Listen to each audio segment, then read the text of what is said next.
Good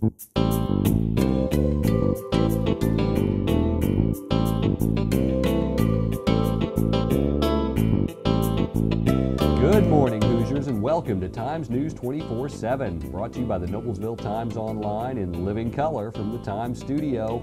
I'm Stu Clampett with your top headlines for Thursday, April 21st, 2011.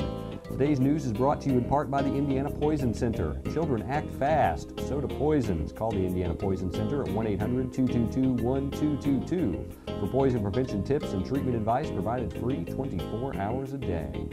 In our top story today, community members who have missed the local programming of Hometown Television Channel 19 since it stopped airing in early March can now see new formats of popular shows as video webcasts that are now available online at thetimes24-7.com. Quote, our company has done video webcasts for a few years now, although we've just recently brought it to the Times. While this is relatively new and different for some newspapers, we feel strongly that we aren't defined by the paper we're printed on. That's according to the Times publisher, Tim Timmons. Times advertising director Jeff Zeckel added, we realized there was a void left when Channel 19 closed its doors. We're filling part of that void by replacing pre-recorded talk shows. The shows will feature guests that are involved with events taking place in the community. As each new show is videoed, past shows go into an archive that is available in the future so viewers can watch webcasts whenever they please. The first of these will be up later this afternoon. In other news, at-large candidates Jim Ake and Tom Smith, as well as Cindy Spolajak, started the evening off with opening statements, then fielded a series of submitted questions from the crowd at a forum last night covering areas including economic development, fiscal planning, and library location. The three spelled out how even when they agreed, there were differences between each. For details on this forum and the views of each candidate, you can check our website and today's print edition. The Noblesville School Board of Trustees has approved the appointment of Christine Jordan as principal at White River Elementary School and Kelly Trinan as principal of Promise Road Elementary School. Both will join Noblesville Schools administrative team on July 1st. Jordan is principal at Knightstown Elementary School and Trinan is principal at Durbin Elementary School. Sports and local weather with Paul Poteet are both up next. Is that thing getting closer? Look how high that thing's going. Look out there, look at the debris. Give me the camera. No, just drive, I've got it. Zoom in, zoom in. I can't believe this is happening. Oh, the size of that thing. It's everywhere. Are you getting this? Yeah, I've got it. What was that? It's the National Guard. How'd they get here so fast? I don't know. Pull over, pull over. Do you have what it takes to head into the heart of the storm? Check out NationalGuard.com.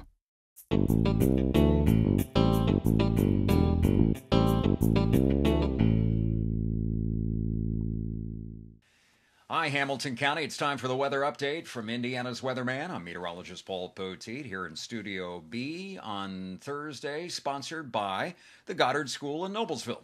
The Goddard School is at Greenfield Avenue, 2291 Greenfield Avenue, and their phone number is 770-7225. And the Goddard School wants to thank you, Hamilton County. I'm talking to you because you have voted them the #1 preschool and the #1 daycare in the 2011 and the 2010 Times Reader's Choice Awards. Goddard School in Noblesville. Well, there's still a lot of cleanup being done, some minor cleanup if it's a place like my front yard with a smaller tree down, but a lot of larger trees are down too. And once the Weather Service did some investigating yesterday, it turns out indeed, judging from the damage patterns, we did have some smaller spin-up tornadoes from that squall line that went through. However, a tornado is a tornado, and we did have an EF2, at least in one case. This was back toward the Tippecanoe County area, an EF2 tornado about 6 miles south of Lafayette. It was in sort of a rural area, but it did do some damage there just in that one spot. There was also some tree damage from an EF1 tornado. That was back out in Boone County. And take a look at a couple of these pictures from Montgomery County, from our news gathering partners there, the paper of Montgomery County. They're online. And you can see what we saw from going around there and investigating some of the damage and a lot of trees down. And of course, we had power lines that evening. A lot of cleanup still going on. And to add into all of that, now we throw some showers and thunderstorms at you once again. But not today. Today, think of it as your sunshine sandwich in between rounds of rain earlier this week and still to come later tonight. Matter of fact, let's take a look at the national map, and it's got low pressure back out to the west and southwest of us. I think the focal point for any severe weather today is going to be down western part of Missouri and then into eastern Kansas, maybe eastern Oklahoma, northern part of Texas. Eventually that'll get here, but today's weather around here is dominated by that nice friendly blue H that you see up in Michigan on the weather map. Yes, high pressure, less of a wind than we had yesterday. Oh, so nasty with that cold breeze after all those big storms. So maybe today's the day that you catch up on your lawn outside, maybe clean away some of the debris or just cut the grass before it rains once more.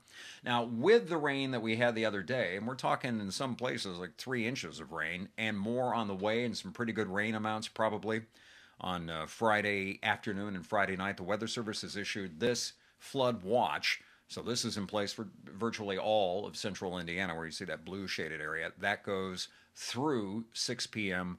on Saturday. So it goes through Saturday afternoon. And there's also a risk of severe weather. This is the chart from the Storm Prediction Center. Slight risk goes from Fort Wayne all the way back to the rest of the state. And I think the likeliest time that we would see the bad weather would be Friday afternoon into Friday night.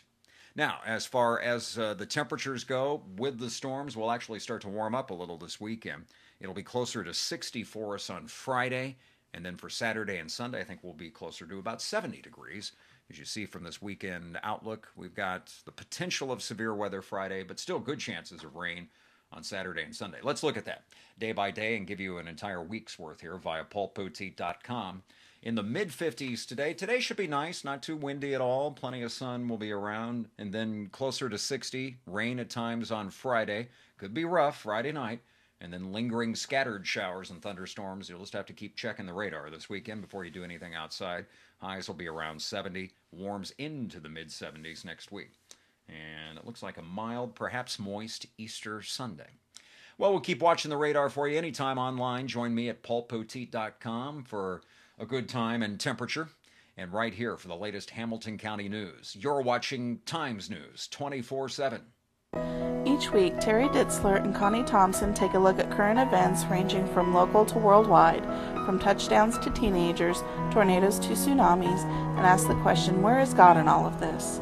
Connie is the pastor and Terry is the intern pastor of New Joy Lutheran Church, located at 316 West 156th Street in Westfield. You can email them at joy@thetimes24-7.com. The journey begins only in the Times. The Hamilton Southeastern Lady Royals moved to 2-0 on the Hoosier Crossroads Conference and 8-1 overall with a 7-1 home field victory Wednesday evening over Lafayette Jeff. Southeastern will return to action on Friday, playing at Brownsburg in another conference game. Luke Andrich, first grader with Geist Elementary School, was a special guest of the Hamilton Southeastern softball team and threw out the first pitch for the Royals in their game against Lafayette Jeff on Wednesday. Noblesville dominated its own girls track and field invitational at Swanson Field Wednesday evening, but Hamilton Heights also grabbed a piece of the spotlight, finishing second. The Lady Millers won the title with 184.5 points, followed by Heights 92, Mount Vernon's 83.5, Westfield 77.5, Lafayette Jeff 64, Greenfield Central's 58, Tipton's 50, and Frankfort with only 13.5. Isaiah Rodriguez, a Cicero resident and second grader at Hamilton Heights Primary School, has spent countless hours practicing and has wrestled in tournaments every weekend since November. He's brought home many first, second, and third place medals this wrestling season from various wrestling tournaments held across the state, and will continue to compete in freestyle tournaments around the state each weekend and also in the freestyle state finals on May 15th. Today's news was brought to you in part by the National Guard. In the National Guard, you serve your country as a soldier and you serve the people of your community. In the aftermath of natural disaster, you bring food, supplies, medical aid, and most importantly, you bring hope. This is the moment to change your life and perhaps someone else's. Visit nationalguard.com or call 1-800-GO-GUARD. That's your local news for Thursday. For more information on these and other stories, visit our homepage or pick up a print copy of the Noblesville Times. For Times News 24/7, I'm Stu Clampett.